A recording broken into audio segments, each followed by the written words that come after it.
episode of Cooking with the Dad. Today, we're going to be cooking on a famous dish of France, beef bourguignon! Or as they say in French, beef bourguignon! So let's get to it!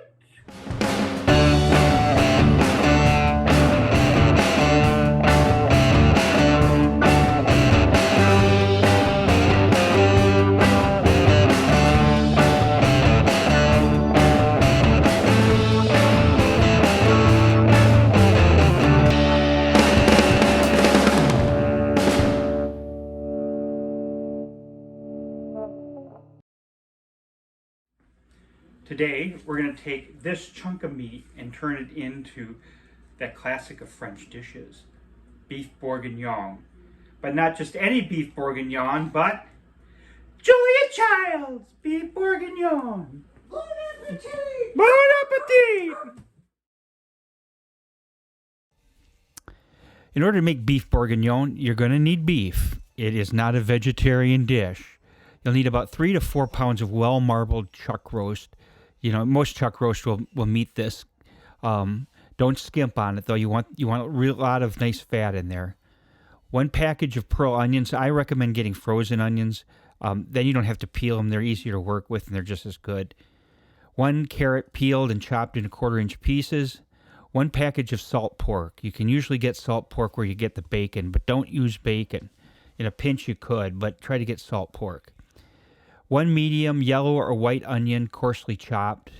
3 cloves of garlic, peeled and smashed. 1 8-ounce package of white mushrooms. I prefer button mushrooms. Baby button mushrooms are the best, but if they're sliced, it's okay too. A bay leaf, parsley. You're going to need that for a couple of things. Thyme, and you can use dried thyme for this. About 3 tablespoons of tomato paste. It could be regular tomato paste, double or triple. It doesn't matter. About 16 ounces of red wine.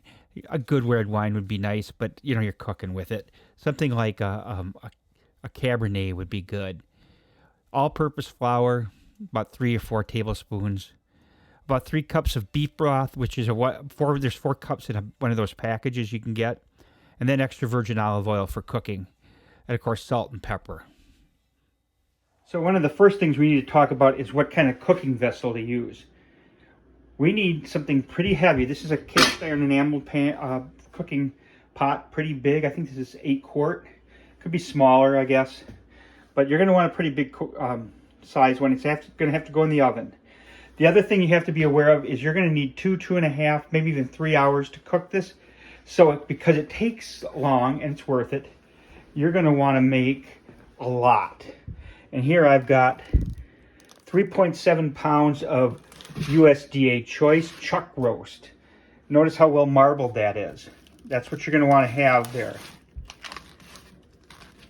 It's not a real expensive piece of meat. And you could double or triple this recipe. And it only gets better if you leave it sit for a few days. If you let it sit for a few weeks in the fridge, not so much. You're going to need salt pork. And salt pork you usually find in the grocery store in the bacon area, or bacon and ham. And the only brand I've ever found is Hormel. And it comes in a 12-ounce package, and that's what you'll need. And we'll get going on that. So with the salt pork, first you're going to cut this rind off. You're not going to use it. So be careful, use a sharp knife, and you could do this in parts, but I'm going to cut this rind off right here. Lose a little bit of fat. Now, my dogs love this rind, and as soon as they know I'm cooking this, they're like around here. And Layla, would you like a piece of rind? Would you like some? No, yeah, that's not good enough. All right, so now that you got the rind off, what you're going to do is cut this into about 1/4-inch slices. Really helps to have a sharp knife. You can hurt yourself without a sharp knife. Okay, now that I have that there, then what we're going to do is we're going to cut this into either lardons, which are kind of like matchstick length things, or cubes. But the idea here is what you're going to want to do is get this salt pork broken down so you can render the fat out of it. Now, some people, and this is not me, but I don't blame them, but some people will soak this in water or milk for 20 minutes or so to get it less salty. What I find is just leave the salt in here, but don't add any additional salt to the recipe as you cook, except for a little bit for the meat while you're browning it. That way you can take advantage of the salt. You can skip that step. Turn the heat underneath your pan to about medium-high, and we're going to add about 1 to 2 tablespoons of olive oil into the pan, and it'll warm up a little bit. And now we're going to add those lardons to it. And the idea here is that we're going to get them a little bit crispy, but they're going to render the fat out. Here's my lardons, my cut bacon. Put that in there.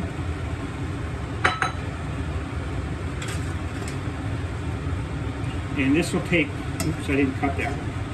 Gotta make that a lardon, because that's not good. These are going to take, about 5 minutes to get brown. And then splatter a little bit, so be careful. As it begins to render its fat, there are the lardons. We're going to want to get them so that they are kind of brown and crispy, and then we're going to take them out. So while the lardons are rendering their fat, we're going to go ahead and break this sucker down.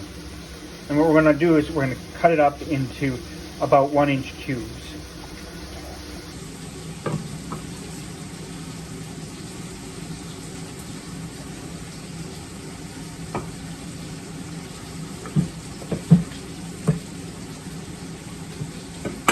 Make sure you take this stuff off.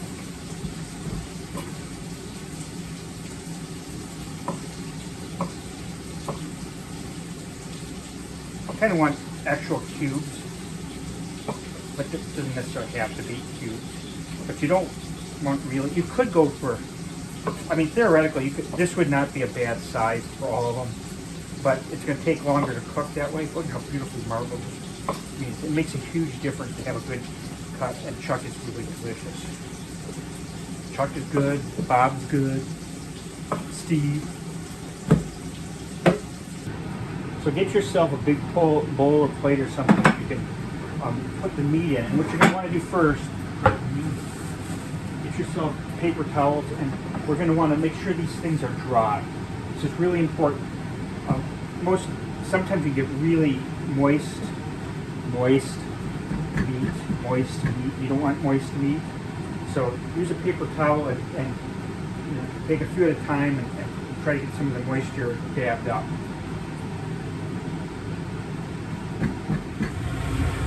Okay, it's been about 5 minutes that we've cooked our lardons. You can see this fat's been rendered. The fat has been melted into the oil, and it's going to smoke beef hell. So either open the windows if you get an apartment, or have a really good exhaust fan, because man, you're going to set the smoke alarms off with this sucker. There's just no getting around it. Scoop it up. I use got a nice big spatula or a spoon with holes in it. You can use a spatula, but you want to keep the fat in there. And we're going to save this towards the end. So put it aside, and then we're going to take and put our meat in and begin browning. Now, as you remember, we don't want to put a lot of salt. We'll put a little salt. I'd say probably a 1/4 teaspoon per. So we got almost 4 pounds of meat. I would probably be using 2 teaspoons, no more than that. But you can go ahead and be more liberal with the pepper. And get the pepper on there. Gotta get it all over there. And now what we're going to do, we're going to cook these in batches. So probably no more than about 1/3 of the meat at a time. And I'll show you why. Okay, we got our pan with our oil and smoking. It's about medium heat. And we're going to carefully, because it's going to spatter, put our meat in. Drop it in there. The water that's inherent in the meat is going to have to boil off. As you recall from your chemistry, I would hope, that water boils at 212 degrees Fahrenheit, 100 degrees centigrade. Calculate how much is that in Kelvin. If you get too much meat in here, you get too much moisture going in with the oil at any one time, and what it does is going to lower the temperature of the oil, and you won't get browning. You'll get gray, and that looks yucky. But if you get nice hot oil, and you don't crowd the meat, you let them go, you can probably give about every 15 or 20 seconds, give this a flip. You can see that these doesn't take much, and you get a nice browning. You want that fond on there. We're not cooking this thing now. We're just going to brown the beef in batches. So I'm going to flip those babies over. One nice thing of not having them in cubes but a little bit flat is you don't have to brown them on all the sides. You can just flip them over and brown them a lot faster that way. Again, things can spatter, so be careful here. And the idea is you want to get that crispness on there. You don't want to get boiling. And already the temperature of the oil is getting a little high, so I'm going to turn it up to high. Give this about another 15 seconds, and then I'll take that out. Then I'm going to let the oil come back up to temperature, and that is get any water that's in there to boil off so it isn't bubbling anymore. Once it's back to a kind of a quiet thing, the temperature's going to come up, and that's when we're going to go in and brown again. Okay, we're going to take the meat out.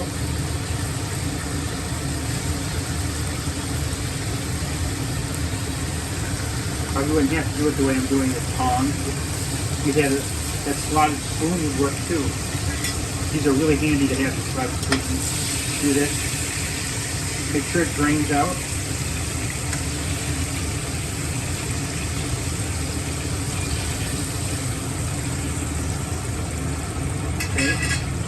Now we're going to let that oil, hear the sizzling will stop right away.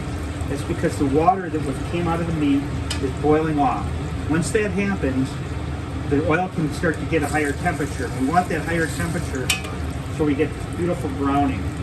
And there's an example right there. Look at that. It's good enough to eat. I waited about a minute for the oil to come up. I didn't test the temperature, and now I'm doing the second batch. So this, not quite 4 pounds of meat, I'm going to do them in 4 to 5 batches. It's actually faster to do them in small batches because they brown really fast. If you put them in too much, either it's going to take a while or you're going to get gray rough. This is my last batch. At the same time that I'm finishing my last batch here, I just turned my oven on to 400 degrees. I want to let that preheat up. The beef bourguignon is going to cook in the oven. Well, we've got a few more steps left to do here.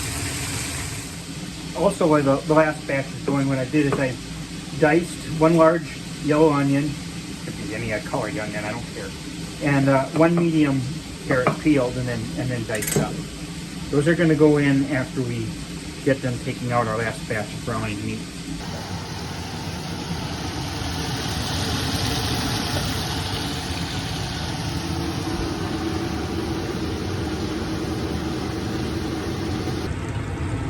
So we've taken out our last batch, and we've been building the flavors in the pan. We've gotten the lardons, and then we have the meat.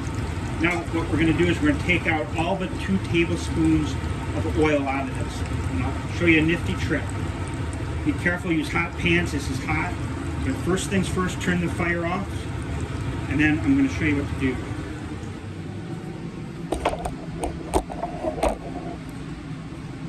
Draining hot oil can be a pain, and you don't want to just pour it into your sink, and you don't want to pour it down your drain. Take just a sheet of aluminum foil, put it over the drain, and just kind of press it down like this, so you make kind of an indentation. And then I'm going to get the oil, and we're going to pour that oil in there.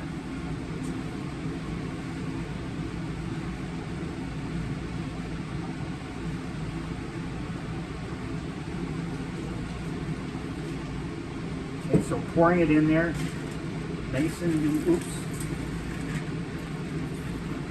So we've got all but about 2 tablespoons. I'll leave that in there. Look at that fond that's developing in the pan. We're going to release that fond now. by using those vegetables we just cut.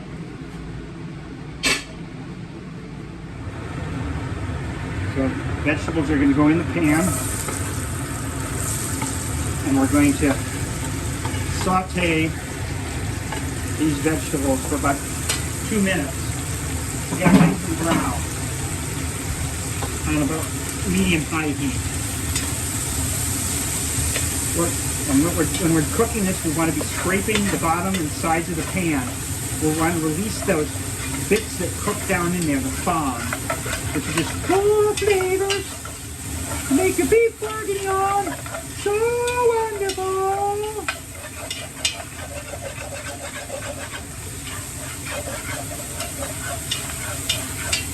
Okay, we got this going here a little bit. Now what we want to do is we want to go take 2 to 3 cloves of garlic, depending on the size, and we're going to peel the garlic. Oh man, where'd my garlic go? Oh, it's in the sink.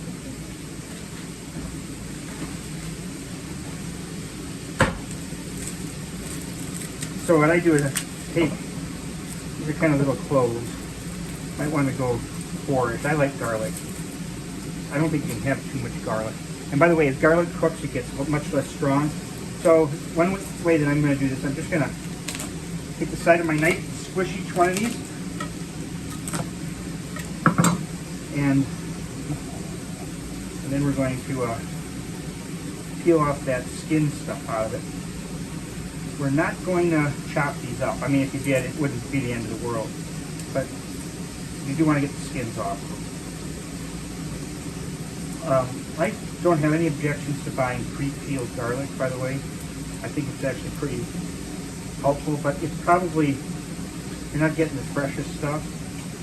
But who knows, man? Who cares?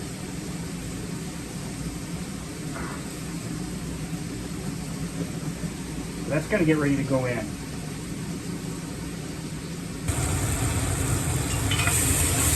Okay, it's a nice brown. We've released the fond. Now I'm going to throw that garlic in there and give it a stir, and let it go for about a minute like that. In the meantime, I'm going to get my tube of tomato paste.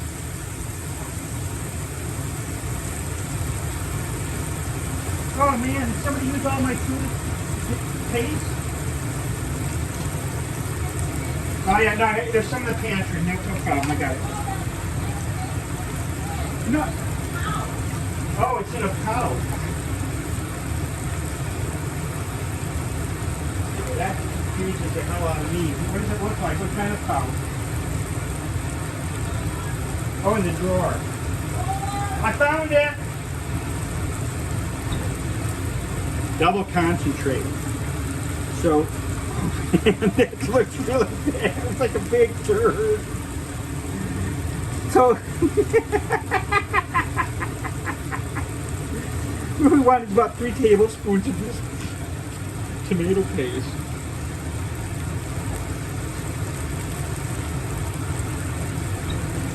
And we're gonna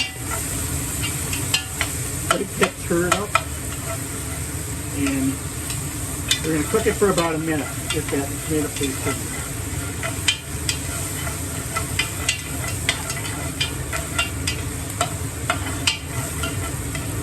You see, the whole idea is just building these flavors. Ooh, yum. And now, what we're going to do is take our meat that's been browned, put it back in there with all the accumulated juices. Give this a good stir. And hopefully our oven is 400 degrees. If not, I would wait a minute or, wait until it hits 400 degrees because you're going to want it to be pretty high. So what I'm going to do now before we put it in is we're going to get some flour, and I'm going to put in about a tablespoon or 2 tablespoons of just regular all-purpose flour and mix it up, and it's going to help make a crust for when we put it in the oven. Okay. All-purpose flour, 1 tablespoon sprinkled over. Going to give this a little bit of a stir, like this. Don't want to cover it like this, just turn it over. And now I'm going to put in, well, it's a little kind of a heaping one here. And we're gonna give it a little stir. You want to get the meat coated. So we got all those oils and flavors coming together on there now. There. And now, when the oven reaches 400 degrees, we'll get it in there. Okay, the oven's reached 400 degrees. Got my oven mitts on, opened up, and put it in. Make sure your shelves are adjusted. You want it about the middle. Goes in. We're going to let that set there for about 10 minutes. So I'm going to put the timer on for 10 minutes. And then we're going to stir it one more time and then let it go for about 5 more minutes. While the meat's in the oven browning, we're going to make a bouquet garni, which all that's a fancy thing to say is I'm taking some cheesecloth. You could use any kind of cloth. Don't use any like nylon because it'll kill you or something like that. Open this up here. But the whole idea here is to contain the herbs that we're going to put in without them going all over the place. So I got a sprig here of fresh rosemary, some parsley, and if I had some fresh thyme, I'd put it in. I don't see if we have any thyme on here, but I'll put in a little dry thyme.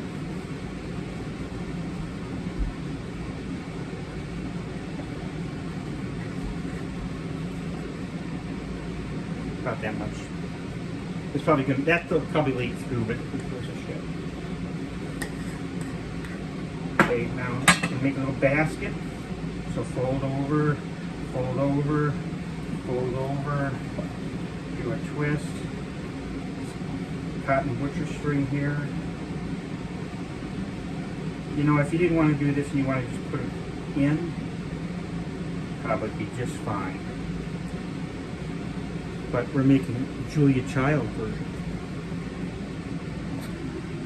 When your oil's cooled, squished up into a pile, I've got all the oil in here, and then I can just go ahead and put it in the garbage can, and I'm not going to worry about it going all over the place or burning a hole in my plastic.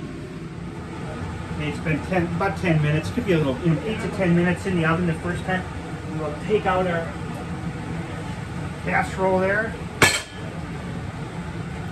This pan is like golden for this kind of stuff.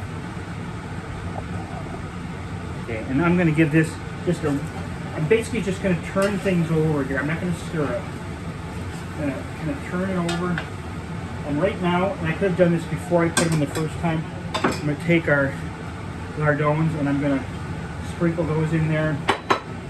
And I'm just going to distribute them there. They're going to get stirred in more after the cooking. We're going to put these in the oven now for another 5 minutes. The idea here is we're going to get a brown crust on that from the flour. So I'll set my alarm for 5 more minutes.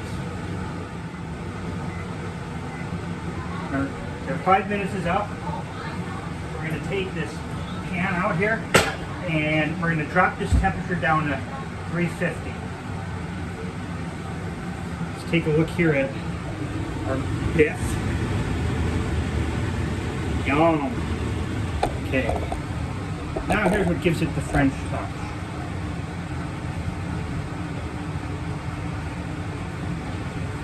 Wine.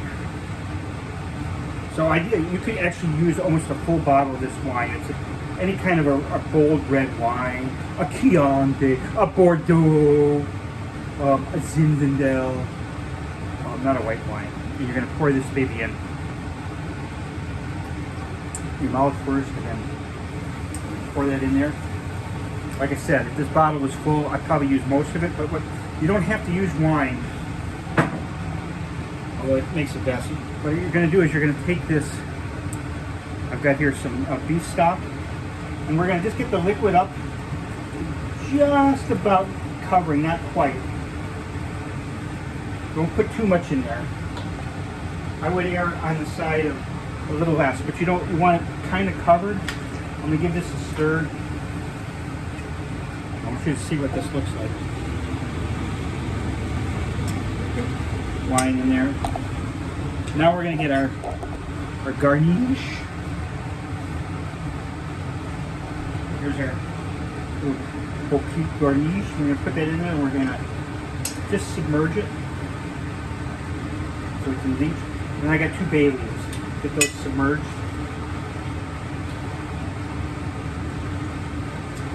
And just a little more fluid in here. Now, gotten hungry, you've been cooking, it smells great. You got 2 more hours. So this is going to go into the oven at 350 for about 2 hours. Don't rush it. That's what makes it great. Time.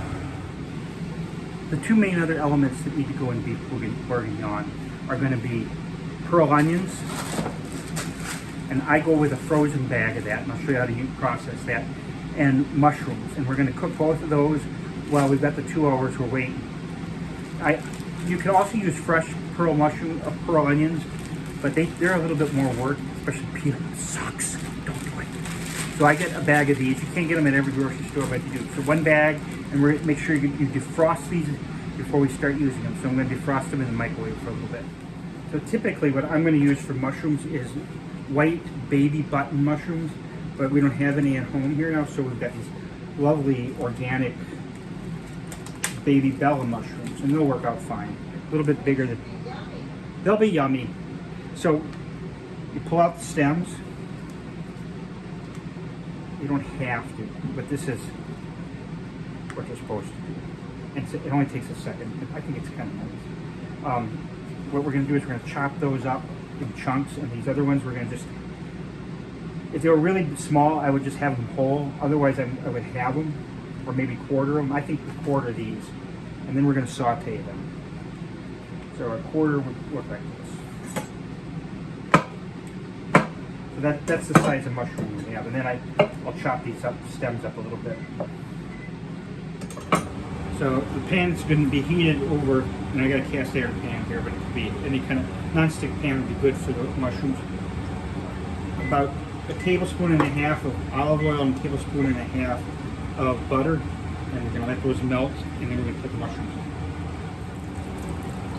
You're going to heat that oil and butter up until the butter's melted and it's no longer bubbling much. You might be a little bit, if you're trying to do, just like with the meat, you're going to want to drive off the moisture. And until you drive off that moisture, you can't get the oil and butter mixture hot enough to do the cooking. You want it to have it so hot that it scorches the butter. But it's a combination of the oil and the butter that works. It raises the flash point of the mixture. So we got it pretty hot there. And we're going to take our mushrooms, put them in there. And now here comes the famous thing that you're not supposed to do. You're not supposed to crowd the mushrooms. So I'm going to give the mushrooms kind of a swirl to get them coated with oil. And then I'm going to make sure that they're kind of separated out. Same reason, you've got to let them boil off a little bit of moisture. Mushrooms get a ton of moisture. They're going to soak up this oil like crazy, but that's okay. Don't add any more. They'll give it back up after they've cooked off their water. Okay, I've taken the frozen pearl onions out of the microwave. They're pretty well defrosted. I want to show how much water there is there. See that water there? We want to get that water out, because what we're going to do is we're going to also cook these things and brown them. So I'm going to use this pan. Drain off that water. Quite a bit of water come out.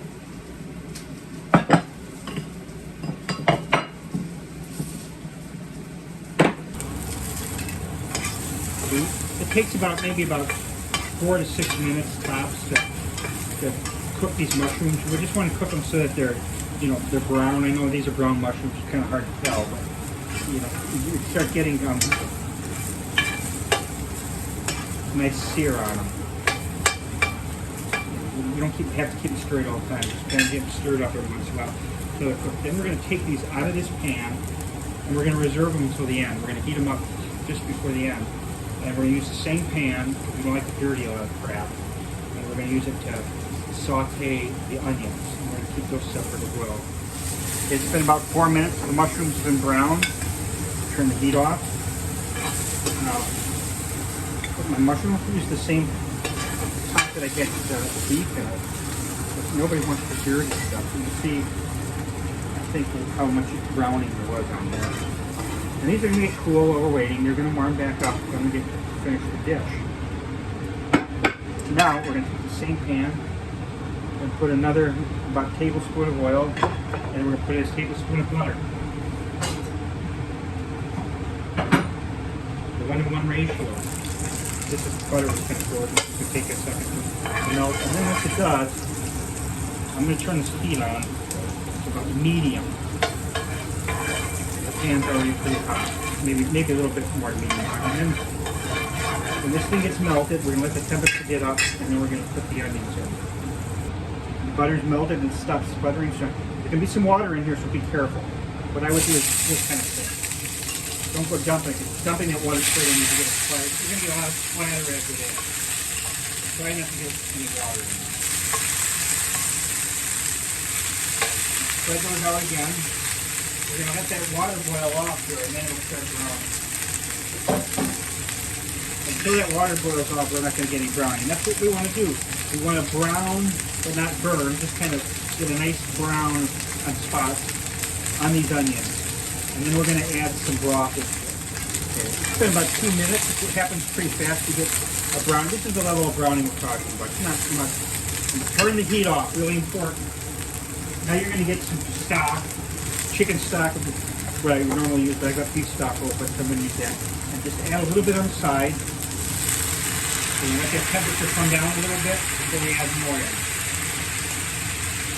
Now we can go ahead and add more. If you just dump it in, you can get some splatter. And I'm going to put in about a cup.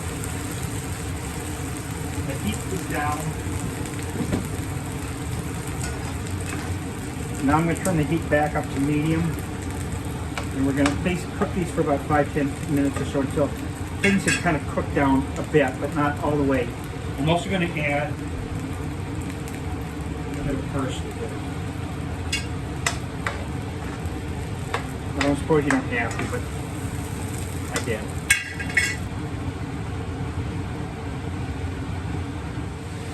Okay, it's been about 8 minutes or so cooking. Look at how that has gone down. I'm going to turn the heat off here. What's nice is this kind of sauce that develops on here, that we're going to have it sit in for about the next hour while we're waiting for the meat to cook. It's a mixture. It's got the beef from stock. It's got the mushroom flavors, which are really good, umami. And then it has these onion flavors coming through in the parsley. So we're going to make sure all of that liquid, when we get ready to assemble, gets it into our beef bourguignon. During the final half hour of cooking in the oven, I like to get my other things for the menu going. And two things that are traditionally served with beef bourguignon are mashed potatoes, and we're doing that tonight here, so you see the potatoes going. The other one is egg noodles, so white egg noodles, and then you can serve the beef bourguignon on top of the egg noodles. But we're going to go with a more traditional approach tonight, which is mashed potatoes, because the gravy that's made by beef bourguignon is just out of this world. And we'll have that with some frozen peas that we cooked and a green salad. As we approach the 2-hour mark here for our beef bourguignon in the oven, we've got the potatoes just about ready, and I'm going to add the mushrooms.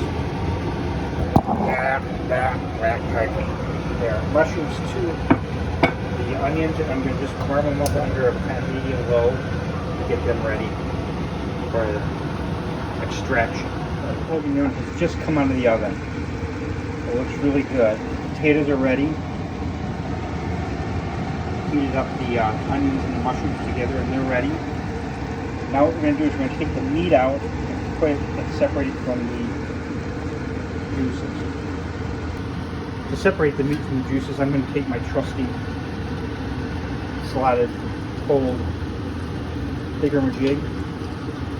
I'm going to take it out. Now what I'm not going to try to do is get the bouquet garni. I want to take that out actually. I'm going to toss that. Yeah. And also when you come across the bay leaves, don't put those in there. I'm going to serve these onto a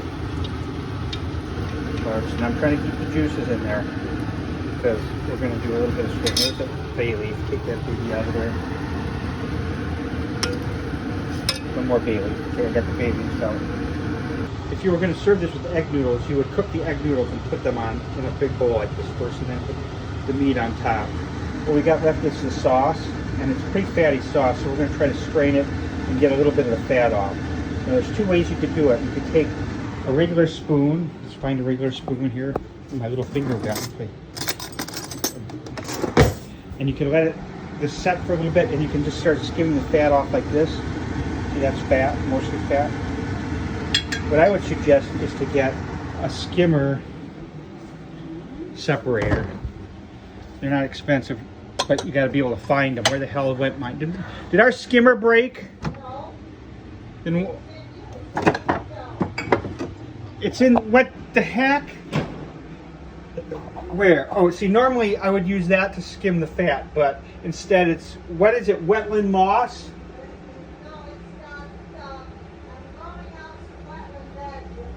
Okay, wetland veg has been grown in my skimmer, so we'll have to resort to plan B.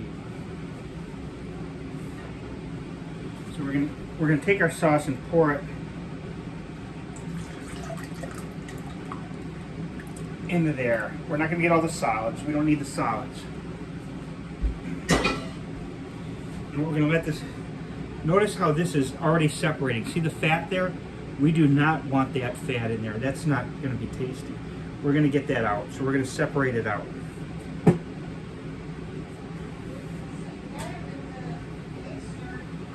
Yeah, but you can also do it by pouring it. So I'm going to pour this out here, and what I'm getting now is the fat off here. I'm skimming the fat off the top. It's all fat there. Very slowly. You're not going to get it all off, but you want to get most of it off. There. The rest of that's going to go on top of our beef bourguignon. Our beef bourguignon. There it is. And we pour that in there. To the top. Now I'm going to take our mushrooms and onion mixture. I'm going to scatter it all around. They cook down quite a bit in there. Almost 4 pounds of chuck roast. Alright.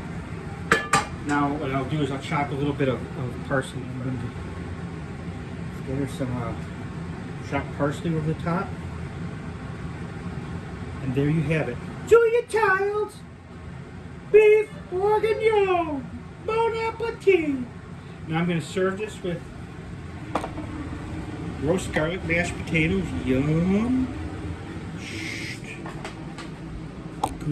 Green peas and salad, green salad. And what I would suggest with this is also, this is a nice crusty sourdough bread. And I would, for a wine, I've got something that would be bold, like a Cabernet or a Burgundy, or this is a Chianti Classico, or perhaps a Merlot. That could work, or perhaps some other kind of red wine. And guess who came over? Carl. Well, it looks like the beef bourguignon was a hit. In fact, it was decimated by a crew. So thank you, Ms. Julia Child. Bon appetit!